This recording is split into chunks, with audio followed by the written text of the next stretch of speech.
Well, let's take it straight to our Portfolio Advisor segment for today. And today, well, Kavish Shah, it's your lucky day. We'll be getting your portfolio assessed with Devang. Let's tell you a little bit about Kavish. Well, he's 38 years of age, he's employed, and he's got a time horizon on his 12 stocks for the long term. Let's walk you through what his portfolio has. Well, he's got Cairn India, 100 shares of that at 325. Heidelberg Cement, he's picked up at a price of 50, that's 180 shares.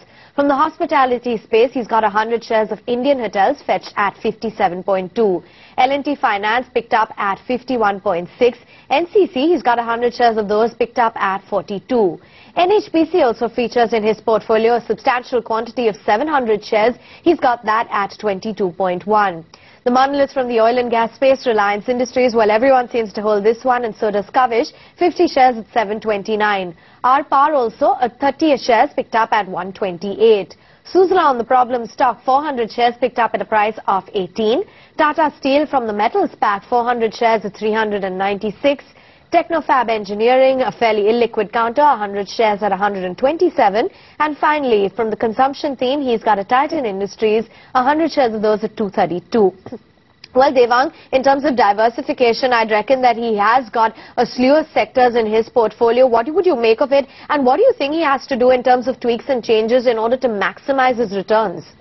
In fact, one thing that I was going through his portfolio came across that he is having more of his side onto the capex-driven sectors or the sectors which are about to perform. So that way, it's a nice mix of a portfolio, but it's a clear-cut absence of any defensive themes or any sort of FMCG and pharma names. So I think that way he needs to reshuffle his portfolio a little bit. He has to balance a little bit of large cap and mid cap, around 60-70% of large cap and 30-40% of mid cap. That would be an ideal combination, and around 17-18 stocks which would probably do very well over the over 2-3 year period. So I think that's what is required. A little bit of reshuffle is required in his portfolio. Okay, so some bit of tweaks and changes that Devang is going to be making, Kavish. So let's get your first 3 stocks ideas analyzed by him. So Devang, let's start with the Cairn India that he's picked up at 325, and Heidelberg Cement, 180 shares of that, and then Indian Hotels. What do you make of these 3 names? I think we have given our whole recommendation on Cairn India. We do like this stock at this point of time. I think the exploration that it is doing, also the fundamentals of the stock entails that it's a wonderful buy, and in fact a very good hold. He has bought it at good rates. I think he should stay put on the stock. We feel a conservative price target of around 20-25% from here could be easily achieved. Heidelberg Cement, another stock in his portfolio from the cement sector. Generally, the cement sector has done extremely well, and Heidelberg Cement is expanding its capacity. I think this will do extremely well, and it will use its economies of scale, plus one of the cheapest available stocks in the cement sector. I think Heidelberg Cement again deserves a very good hold on his portfolio. Indian Hotels, I have suggested him to switch to something like Tata Motors. His portfolio doesn't have any of the auto stock, and I think auto as a sector is going to do well as the rates start coming down. Also, the capex-driven sectors will start to do well.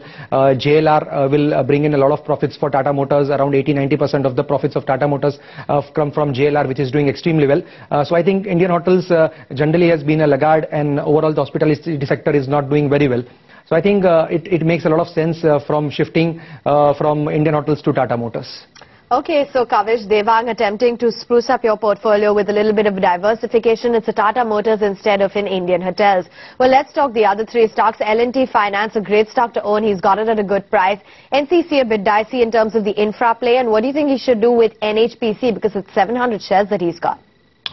Starting with L&T Finance Holdings, this company is a beautiful mix of 3 companies like M&M Financial, IDFC and Shriram Transport. If you mix the business of these 3 companies, I think L&T Finance business emerges. The stock price has done extremely well, rising from 50-52 rupees to around 85-86 rupees, and it's still going very strong. I think still 15-20% upside is possible on this stock, probably 9800 where he can book profits, but currently I would suggest him a hold on L&T Finance. Talking about Nagarjuna Constructions, I think again the company has not done well on any fronts. Also, the excessive debt on the books of Nagarjuna Construction does not encourage me to give him a hold in his portfolio. I think I have given him a switch to something like Karur Vysya Bank. Again, I was seeing that an absence of private sector as well as public sector banks in his portfolio, and Karur Vysya Bank is one of the best banks to own. It's a mid-cap bank doing extremely well with excellent return on assets, excellent return on equities, very good NIM. times very less NPS. So I think he should shift to Karur Vysya Bank rather than holding on to Nagarjuna Constructions. NHPC is purely a hedge in your portfolio. It's sort of a fixed deposit. The company can give you 15-17% type of returns in 1 year period. If you hold it for 2-3 years, I think a target of 38-40 could be achieved on NHPC. Okay, let's move on and talk about the next 3 stocks then. Energy heavyweight Reliance Industries, he's got 50 shares of that. Reliance Power as well as Suzlon at 18 rupees. So he seems to have entered into a Suzlon at least at decent levels, Devang. Yeah, in fact, Reliance Industries, I would surely ask him to hold. It's now going to do extremely well. The petchem margins seem to have bottomed out. Also, I think the GRMs are tending to improve a little bit. So probably I think Reliance Industries from here on will do well. It's a clear-cut hold. Regarding our power, Reliance Power, I think still a lot of visibility needs to come into this sector, power sector. So I have given him a switch from Reliance Power to Pratibha Industries. Now, Pratibha Industries is into the construction business as well as it is into urban infrastructure and water transport as well as water management. The company is available at around 3.8 times its FY13, FY14 EPS.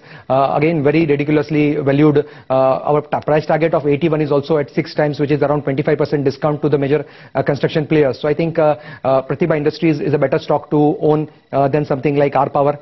Suzlon, again, I have asked him to shift to something in the consumption space. Bajaj Corp, the makers of Bajaj Almond Drops, Kesh Tail, which is again doing very well. We had recommended stock at around 130. The stock is around 230, but we still feel that it is going to be re-rated by the market, and price target of around 280, 290 is easily possible for Bajaj Corp. Okay, and let's nail it down to the last 3 stocks that he's got in his portfolio. Devang, Tata Steel from the metals pack, he's got that at 396. Technofab Engineering, if you could just walk us through the fundamentals of that one, as well as the Titan Industries. Tata Steel clear-cut hold again here. Tata Steel is going to do well in the coming scenario when high beta stocks would be the flavor of the market. I think Tata Steel has to hold. Technofab Engineering is again a mid-cap engineering company which is having an order book size of around 1100 crore. Also, the debt to equity of this company is quite low comparing it to other engineering and infra plays. I think Technofab Engineering is again a hold from my side. Titan, I would ask him probably to change over to switch to something like Raymond because Raymond is a bigger play into real estate, also into textiles, also into retailing. Again, we have seen the FDI in retail going through in Rajya Sabha today. Raymond can be a bigger story than Titan. Titan already has given fabulous returns. So I think Raymond would be a better stock to switch to. Okay, Kavish, so those are all the changes that Devang has mentioned, quite a few. He's recommending some exposure to auto, some exposure to banking. So let's run you through the individual changes. Cairn India for now is a hold, as is a Heidelberg Cement. You could be looking at a target of 58 rupees on that one. Indian Hotels, that's a clear exit, and Devang recommends that you switch over to a Tata Motors instead. At level of 337 is what this one can fetch you. L&T Finance is also a hold for a target of 98 rupees. From the infra side, NCC, you could exit that one and instead switch to a Karur Vysya Bank for a target of 620 rupees. NHPC is also a hold at current levels. A long-term target of 33 is what Devang is spotting. Reliance Industries also a clear hold coming in. 980 is the long-term target for this one. Reliance Power, that's another switch that Devang has recommended. Instead, look at a mid-sized infra exposure to Pratibha Industries for a target of 81 rupees. Exit a Suzlon and instead look at buying into Bajaj Corp for a target of 290 rupees.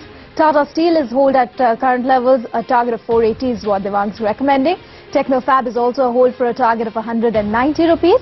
And you could look at switching from a Titan Industries to instead a Raymond for a target of 635 rupees.